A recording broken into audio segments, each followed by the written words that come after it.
Itulah, Mas, ini kenapa saya paling sibuk tiap hari itu, karena saya selalu, pikiran saya, pemerintah berbohong apa lagi hari ini.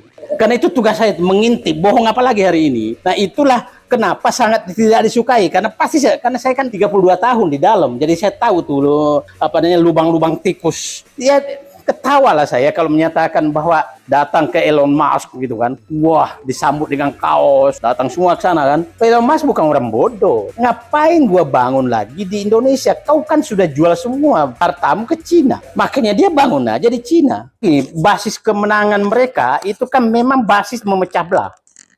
Masih ingat apa namanya, yang mulai itu kan Jasmev dulu tuh, waktu mau jadi DKI. Dengan memakai itu memecah belah bangsa, itu berhasil menang. Maka dianggaplah itu cara terbaik untuk menang. Bayangkan, tinggal menghitung bulan untuk selesai jadi presiden, masih mengumpulkan relawan. Itu memang tujuannya memecah belah bangsa. Nah, ini pekerjaan besar menurut saya. Kalau Anies menang, ini dulu selesaikan deh, supaya kita ketawa.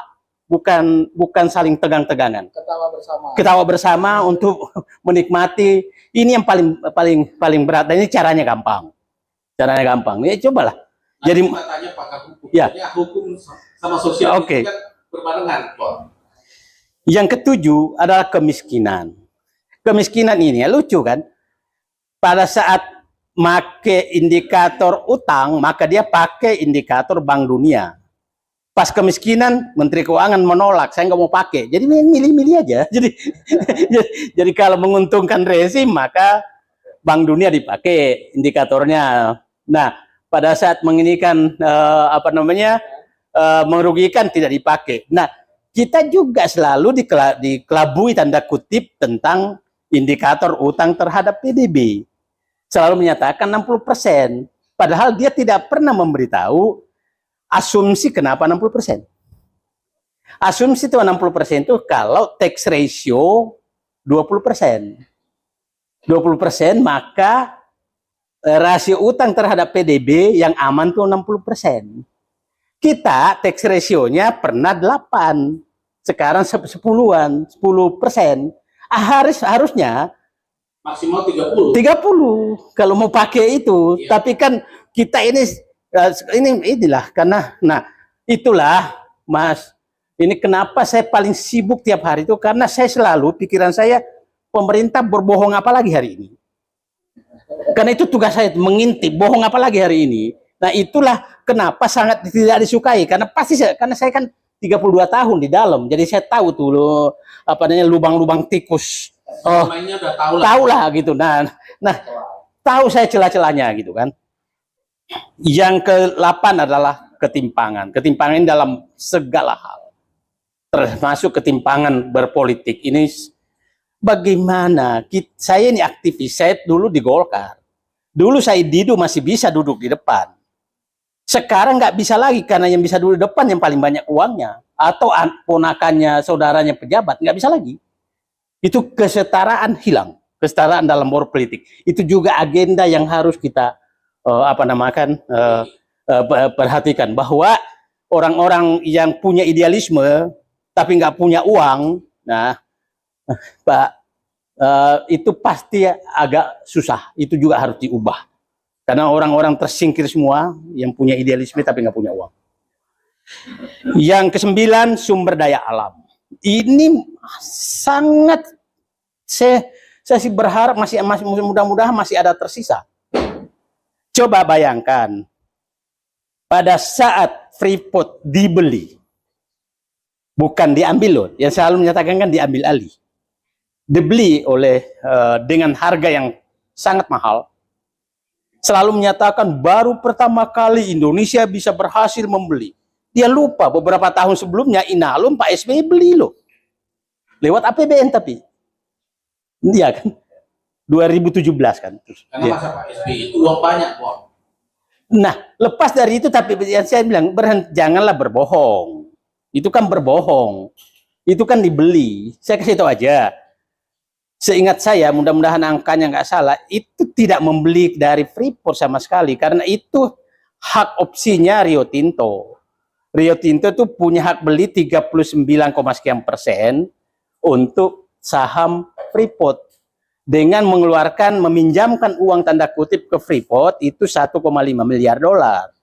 Datang tawaran demi politik, dibelilah dengan 3,5 miliar dolar. Rio Tinto tenang-tenang aja. Dia udah dapat 2 miliar dolar.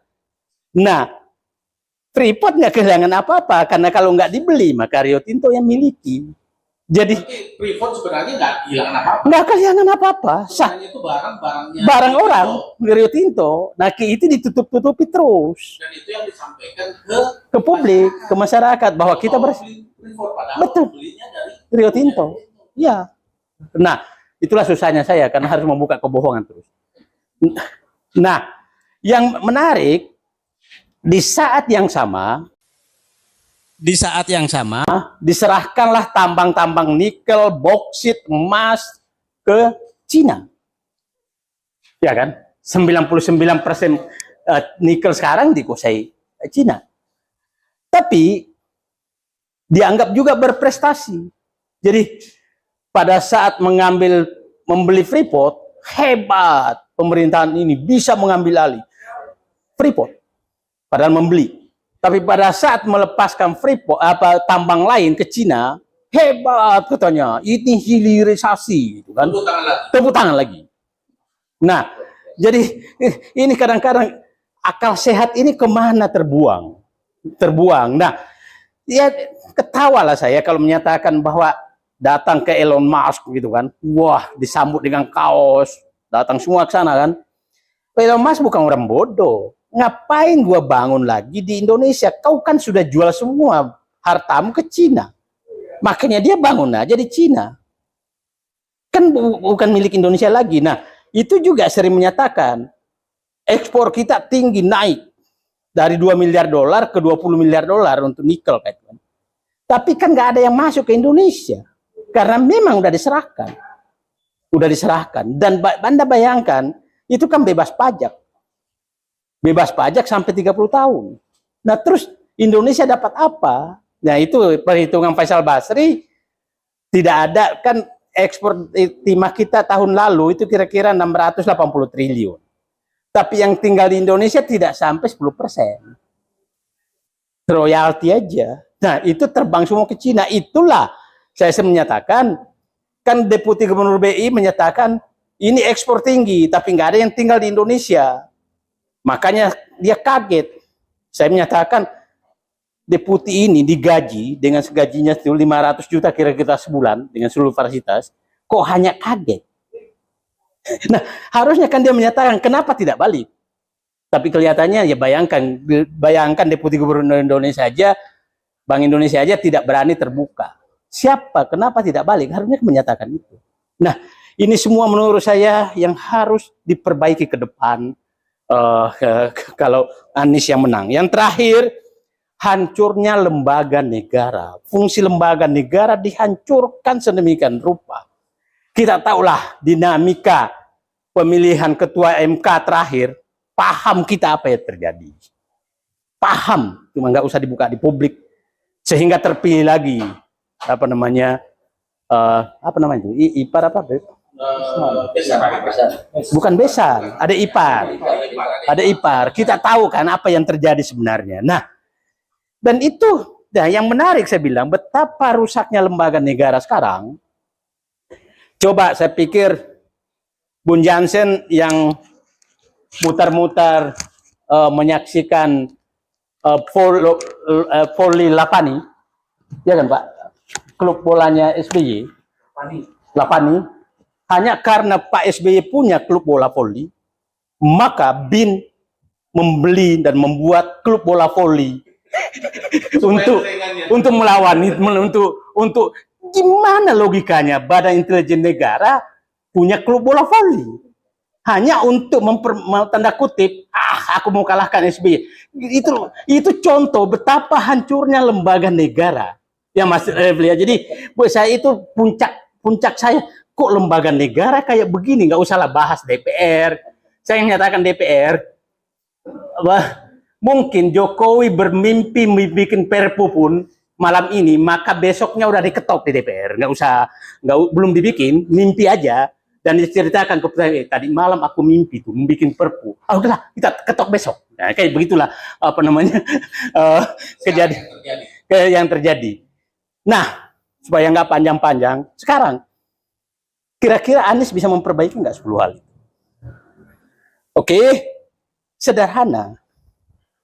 Cari semua ahli dengan 10 warisan yang berat tadi untuk menyelesaikan. Dan Pak Anies sebagai presiden hanya memegang value yang harus diterapkan kepada semua orang. Jangan Pak Anies masuk ke detail. Nanti di lobby. Supaya nggak bisa di lobby, maka eksekutor diperbanyak. Eksekutornya diperbanyak. Ini eksekutor semua dibutuhkan nih. Jadi jangan presidennya itu pokoknya value. Apa value yang harus? Eksekutor yang jujur. Yang hanya takut pada Allah. Dah. Jangan bermasalah. Jangan bermasalah. Karena yang terjadi selama ini, eksekutornya itu memang dipilih orang yang bermasalah supaya mengikuti apa maunya mereka. Oh pantas Itu Pak, yang terjadi. pasti Pak Refli Harun nggak terpilih gitu. Bikin masalah lah. Karena nggak bisa diatur, ya kan? Dalam hati kritik, ya kan?